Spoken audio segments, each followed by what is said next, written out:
Has this ever happened to you? You're walking around your own base and suddenly you get attacked by a skeleton out of the blue from your unlit basement. Well, here's some things we can do to hopefully prevent that from happening or to make it not so bad. Welcome to part 2.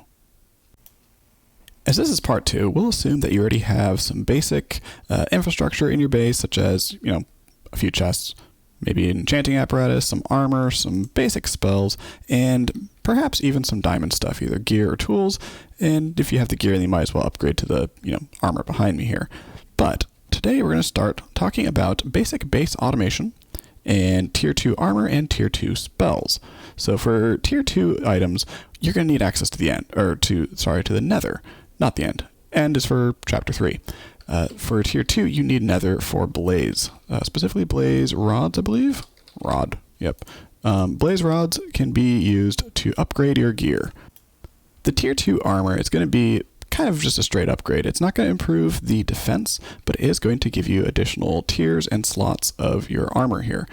So like magic capacity 3 with this armor set, I believe the next level gets me up to level 3 on there instead of level 2. Same with these here. It'll also grant an additional slot. So right now I can have 4 different threads. Once I upgrade it, I'll be able to have 8 threads at slightly stronger power levels. So we can open up our spellbook here and go to the documentation. This is just a quick shortcut to get to the notebook. If we take 2 blaze rods and put our armor in the middle in the enchanting apparatus, we can upgrade that. However, before we can do much with that, we are going to need some source. So we're going to talk about that for a little bit.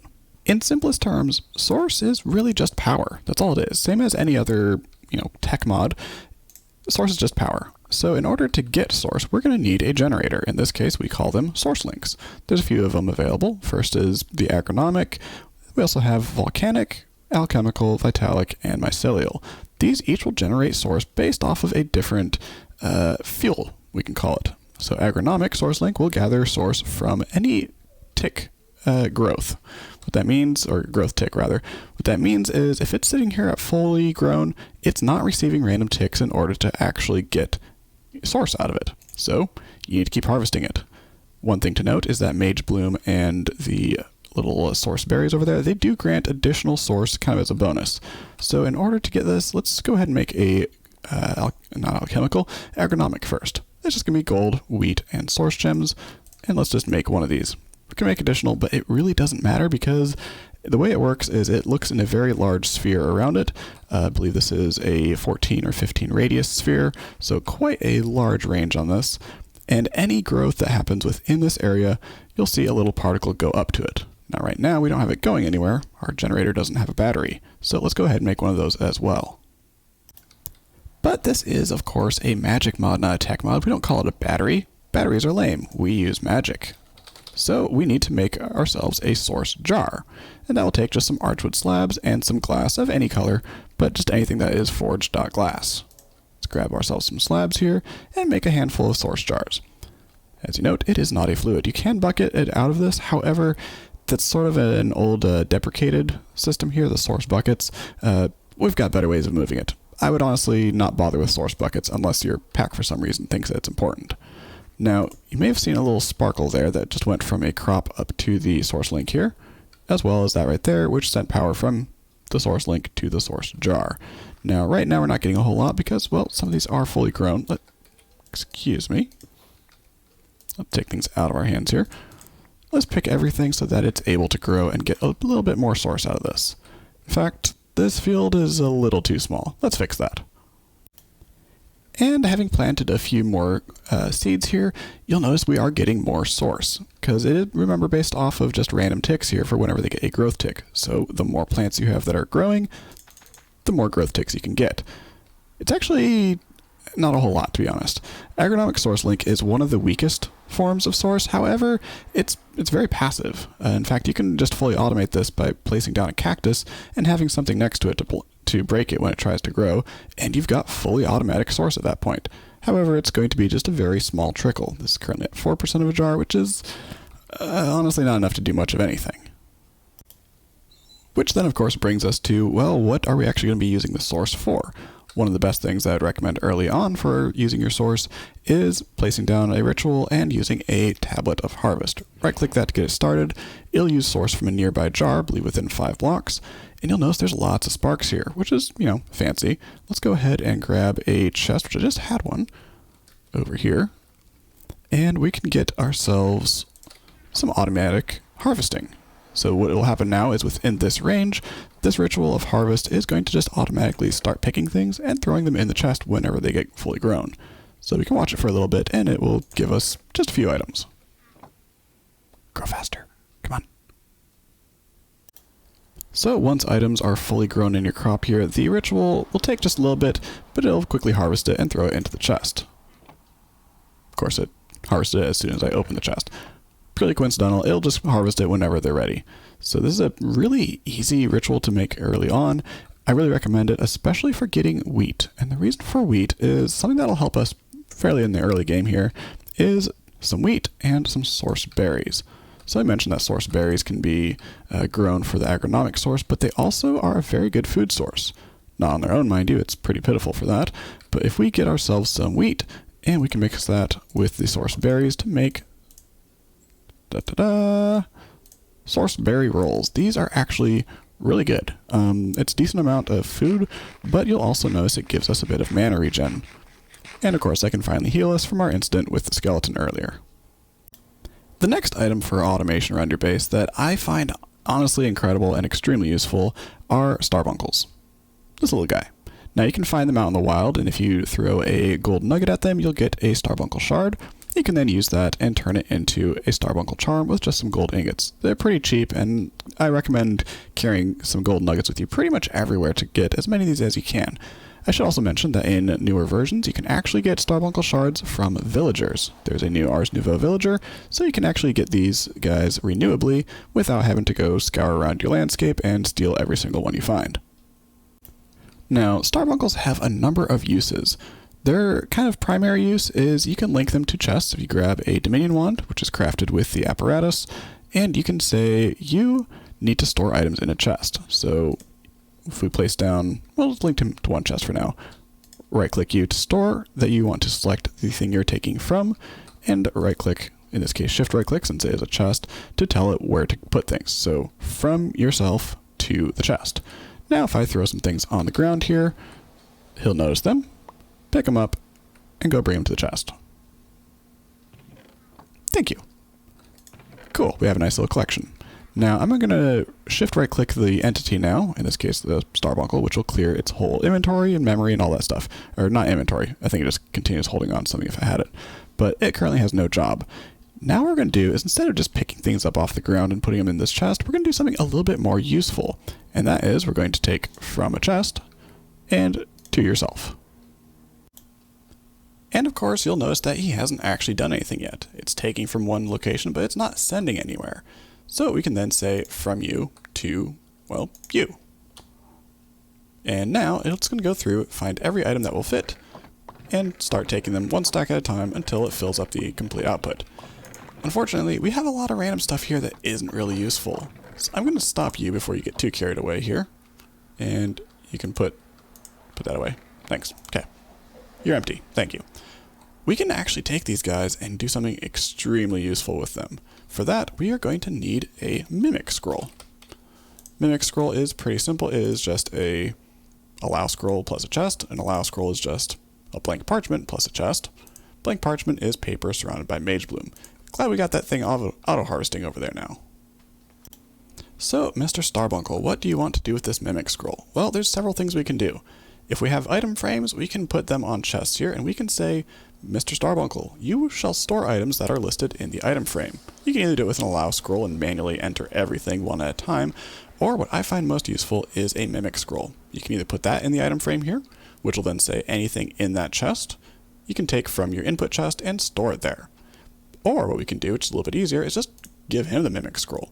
That means any of its output chests, it's going to first check to see whether or not it can fit anything in there. So now we have the arduous task of saying from you to you, from you to you, and link him to all of your output chests. It may take a while. And then we can also take from this chest to you. Since this is a double chest, I'm going to do it from both sides. I don't think it will really matter, but it can't hurt. So then I'm going to go ahead and finish linking to all of these. It'll take a little bit, and we'll be right back. Alrighty, little squirrel, you are storing items at 18 locations and you are taking from our input chest here. But currently there's still just a whole lot of junk in here and you don't really know where to put any of it. So let's start sorting. Basically at this point, it will only take items that can go in a chest that are already there and put them there. So right now I've got, well, to be honest, a whole lot of nothing just kind of scattered randomly in here because it's, well, it's unorganized. That's where he comes in. So we've got all the stuff in the input and we can start sorting through, saying, for instance, we want you to have dirt. Now, if I just put one dirt in there, it doesn't really matter how many I do. Any dirt that goes in here, it'll take and go store. Take the other one and go store it up here. So basically, with just one little squirrel, which is just a few pieces of gold, we have ourselves a fully functional sorting system at least. Which, try doing the scale in vanilla, good luck. So it's kind of going to be a pain to go through and sort things out the first time, but once you've done it once, then, well, as long as you keep one of each item in here, he's automatically going to sort everything where it needs to go.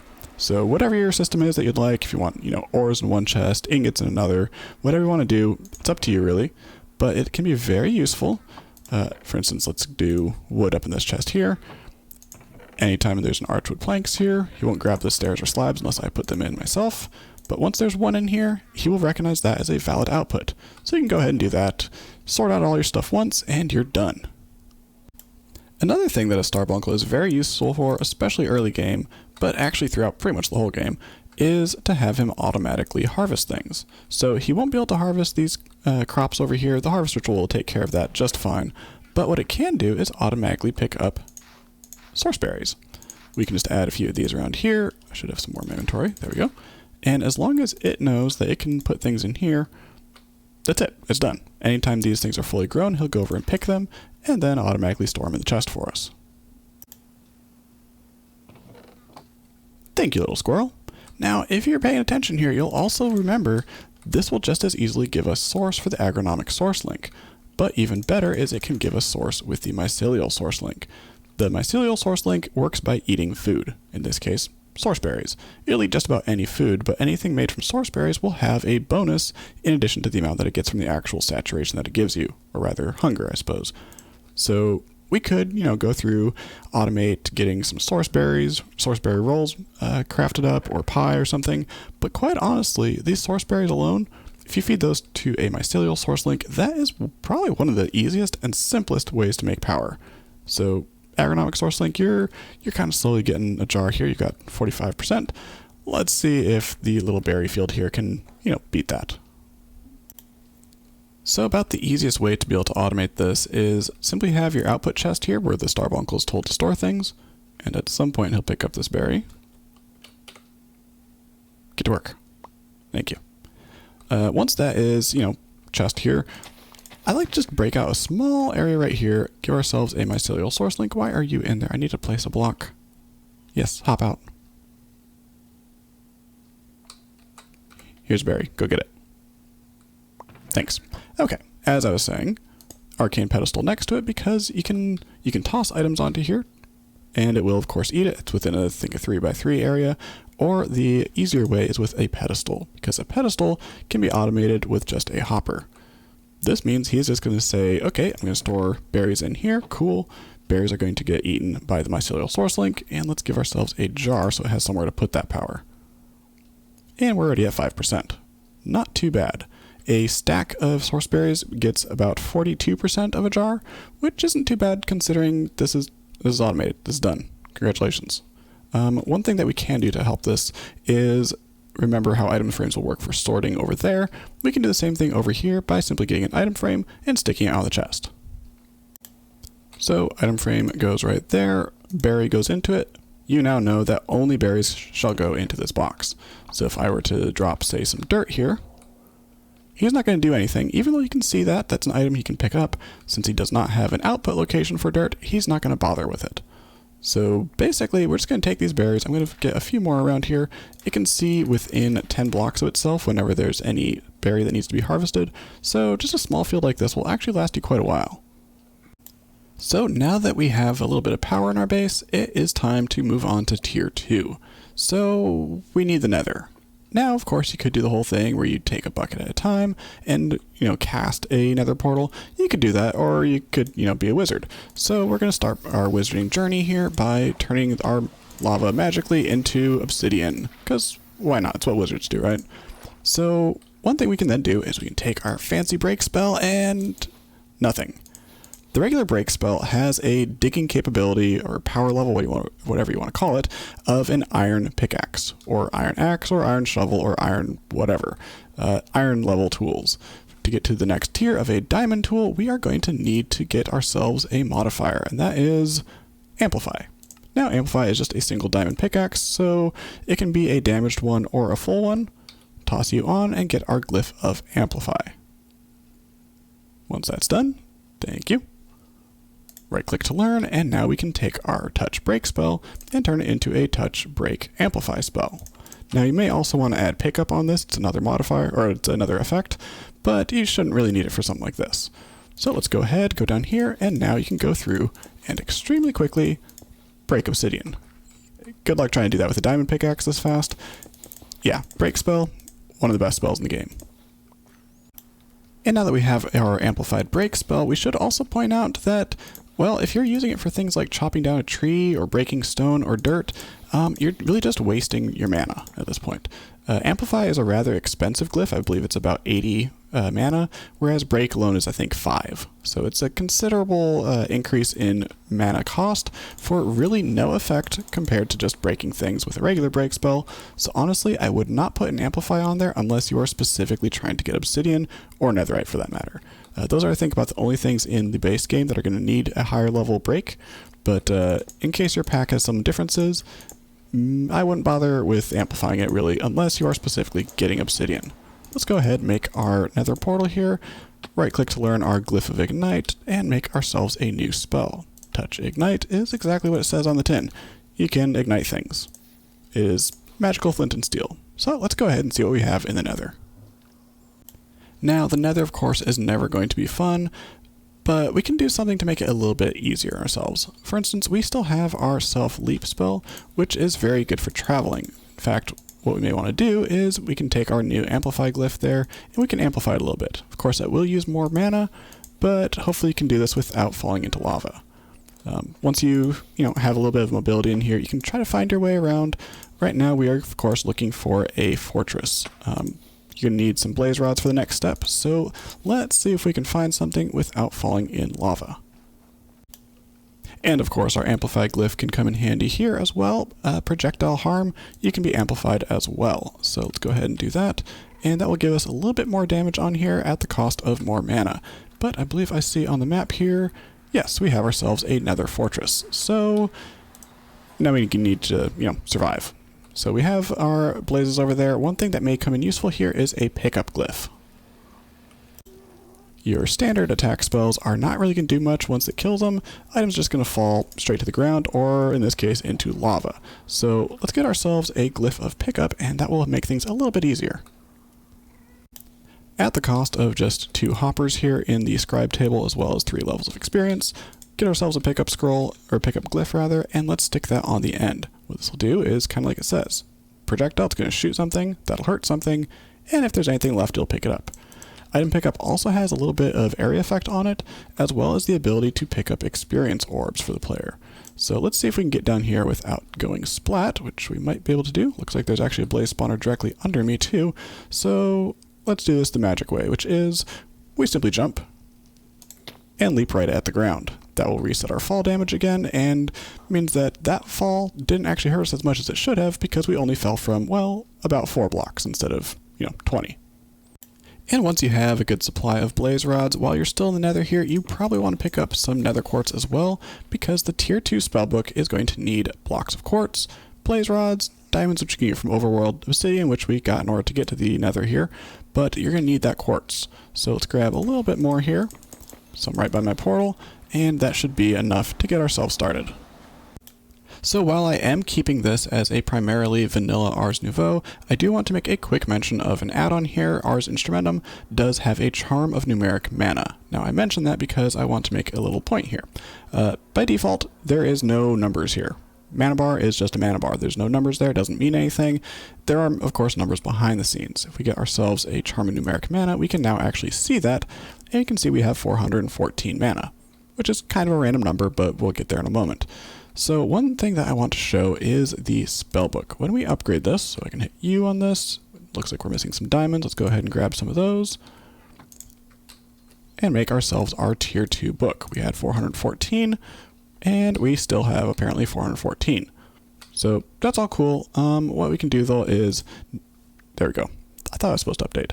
474 now, you'll notice. So it did take a little bit for it to update, but it does increase your mana simply by upgrading your book. That is based off of the glyphs that you have unlocked. So we can also go in here and we now have access to this next tab of our tier 2 glyphs.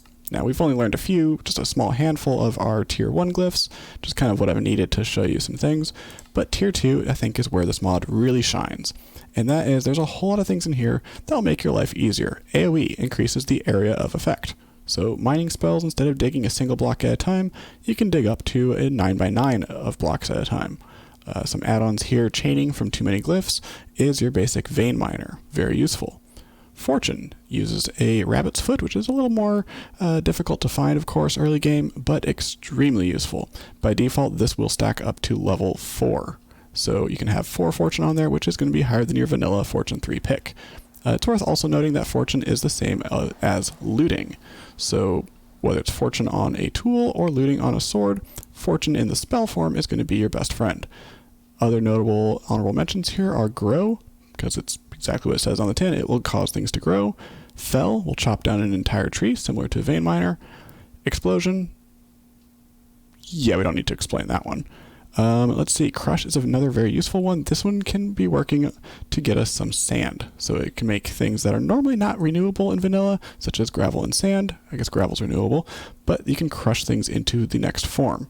There's also a few recipes in here that'll be things such as bones into bone meal. You can crush them. And then, of course, Smelt. Smelt's a really useful one. It is basically your furnace. Other useful glyphs that you may want to get is the glyph of Firework, which is kind of an interesting one. Normally you don't really use fireworks that much, I guess, unless you're going to be using them as rockets for vanilla, which you can do with self-firework. But the interesting thing with this is if you are holding a firework in your hotbar, it will, instead of using however many amplifies, it will use the firework that you have.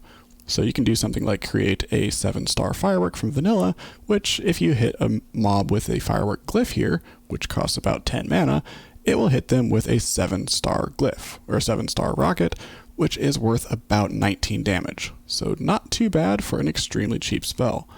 Other useful things would be the glyph of Slowfall. Remember how we're trying to catch ourselves with Leap there? If we use a glyph of Slowfall, we will no longer need that. So let's go ahead and learn that one, and I can kind of demonstrate. If we do a self Slowfall, it will give us the Slowfall effect. 28 seconds, well 30 seconds is when it started, and if we leap around here, you'll notice that we can quite easily travel around now without having to worry about falling to our deaths, or, aiming for water. So Slowfall is a very useful spell. I would recommend getting that in as soon as you get to tier 2. You can of course also combine that with your leap spell, but remember each time you cast this it will cost the full mana cost and renew the 30-second timer. So I find it useful to have it as a separate spell if I'm going to be using it. Other than that, yeah, you can just kind of fly around wherever. Tier 3, of course, well, I guess kind of about the same as tier 3. You can later on get an Elytra, which leap with an Elytra is extremely useful. Let's go ahead and learn the rest of these. Glyph of Extract is another useful one. This is your Silk Touch for your pickaxe. So we've got Silk Touch and Fortune abilities now. Glyph of Name is handy because you can name things without using a name tag. And I think I already mentioned these others. Glyph of Pierce I'm getting because it is useful when combined with AoE for digging. As a quick example with digging here, I have Touch, Break, AoE, AoE, AoE, AoE, so 4 AoEs here, and 2 Pierces. What this will do is it will break a 5x5. We have 4 AoEs here. Each of these adds an additional radius to it, or additional diameter rather. So we have 4 of these, which means it'll break a 5x5. And 2 Pierces means it will break 3 blocks deep. So this can be very useful here. I should have cast it right here, but it's going to break down below. So you can just kind of walk along and you've got a giant hammer. Note that it does cost quite a bit of mana in order to actually use this spell, but it does reduce the cost per block that you're breaking because the overall cost is kind of spread throughout all of them.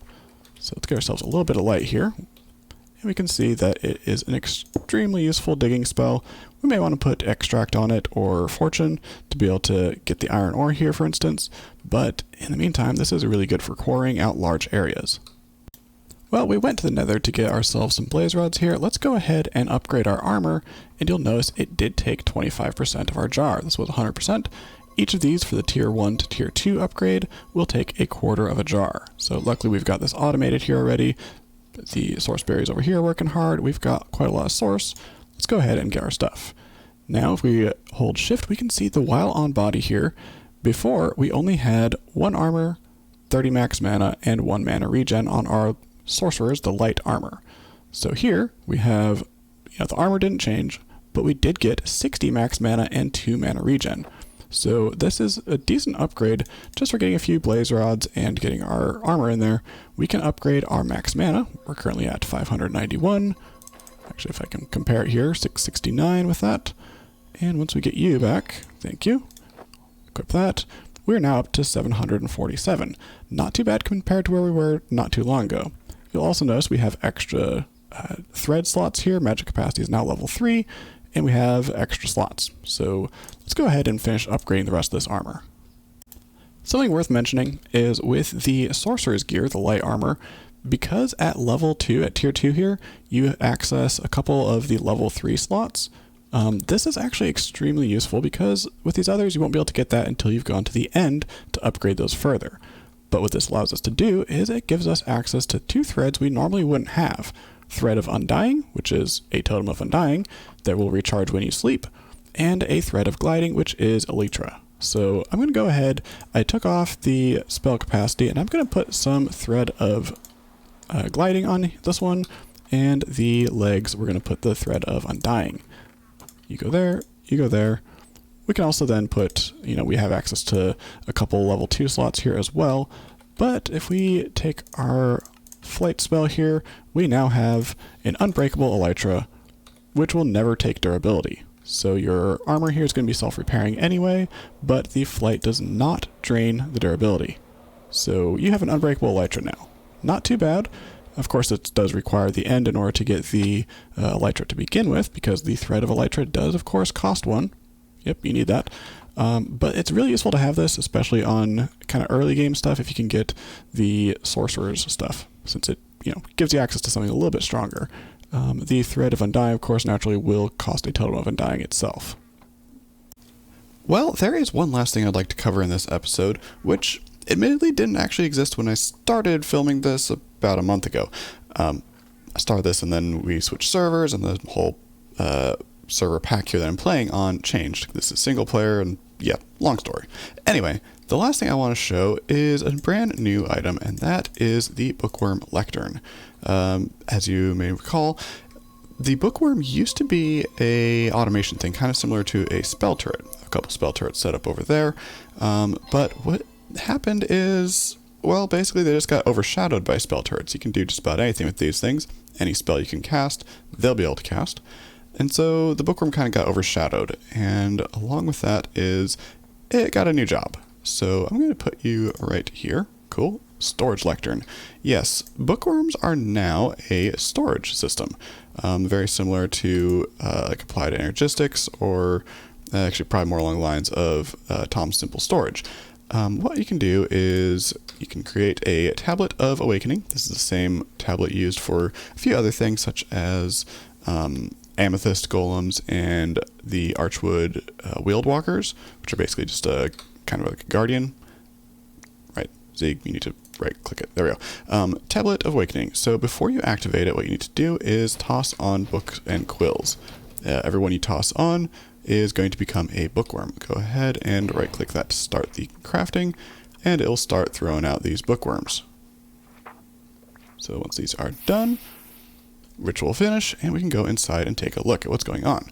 So we're going to start by adding a bookworm to our storage lectern. In fact, I'm going to add 3, and I'll get to that in a moment. Well, on its own, a storage lectern doesn't really do much of anything. There's no storages. You need to actually connect storage to these. Basically, it does not have storage itself. There are no drives or anything. It has to reflect actual storages in the world. And the way you do that is by binding from the storage to the lectern. When you do that, you'll notice that they start flying around. Basically, just kind of a passive animation. They don't actually do the item transport itself. However, they do like to pull from adjacent inventories. Right, should have figured that one out before I put this next to the chest. Either way, we can go ahead and bind the rest of these to our storage. And if we take a look, when we open this, we will be able to see everything that is in those chests that I've now bound. Now, the reason I wanted to have 3 bookworms is because each worm, all that they do is add additional storages. Every bookworm that you add is an additional 8 slots, or 8 chests, storages, whatever you'd like to call them. And I want to preface that this is not specifically chests, it's not specifically archwood chests even. This can be vanilla chests, it can be a furnace, it can be a storage controller for storage drawers, or let's see, there's also sophisticated storage, has its own controller. Basically any of those things that can be interacted with a hopper, such as, a chest, you'll be able to pull things from and push things to. So I can now just kind of throw things in here. One thing to be aware of, though, is, probably don't want to throw those, the filtering is sort of a thing. So right now, previously, my filtering was set up with a Starbuncle, who will just be throwing things in if they already exist. This will work the same, however, I can't apply a mimic scroll to the lectern itself. I would need to apply that to each individual chest. And since I don't feel like doing that, it's going to kind of end up being a little chaotic until we can figure out additional sorting. And while I could probably go with an entire episode on the storage lectern and how to set it up and things you can do with it, I think for this episode being only episode 2, I do, again, plan on making this an actual series. This is a very early game system. The actual recipe for the storage lectern, let's turn that off so I can show you the recipe. The recipe is a lectern and 4 chests. That's really cheap. It's an enchanting apparatus recipe. We already need that anyway. So very simple to make the storage lectern. And the bookworm itself, if I take a look at that, recipe please. Yes, right, there's no actual recipe because it's just made with that ritual. And that is just throwing a book and quill on the ritual of awakening. So if we take a look at the recipe on that, pretty simple, pretty cheap. Flourishing log, 1 of each sapling, and source gems. Very cheap, very easy. There is no source upkeep cost on this. It just works. Link it up to your storage, and basically we now have full access to everything that we have, which is quite convenient. The other thing is that there are a few other additional capabilities, such as the display case is able to show inventory levels for redstone control, and overall it's just a very nice and simple system that I would highly recommend making pretty much as soon as you can. And I should mention that the range on a storage lectern is 30 blocks. So the original storage lectern over there, it can reach any inventory within 30 blocks of itself, which is a fairly large area. And you are also able to add additional items or additional storage lecterns. So if I link one right here and I say from this lectern, regular right click, from that lectern to over here, thank you.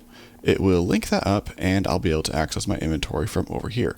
You can chain these indefinitely. The only real limitation is that I can't have extra storages around this one. It will only link to the storages around the main controller lectern, which is currently in the building there. So just a thing to keep in mind, but honestly, a 30 block radius is pretty insanely large. So there shouldn't be too much for inventory storage problems at this point. Basically just have lots of chests around it. If you want it to be chaotic, that's fine. It'll start filling them primarily based off of which order you place them, but it will of course respect filtering. So if I have a filter down here for the items that are in here, it will only place those sorts of items down here. It's a useful thing to go through. But I think we're going to call this for an episode. I did mention that I do want this to be a series, and unfortunately I hadn't been able to record a second one because I didn't have a valid Minecraft instance for it. The server pack locator that we use for the server, we had changed the server type, which then caused it to no longer be a valid pack. It's kind of weird how it works. Either way, I was able to get it back up and running as a single player instance here, and so now we can get back in with creating our Getting Started guide. Anyway, thank you for watching.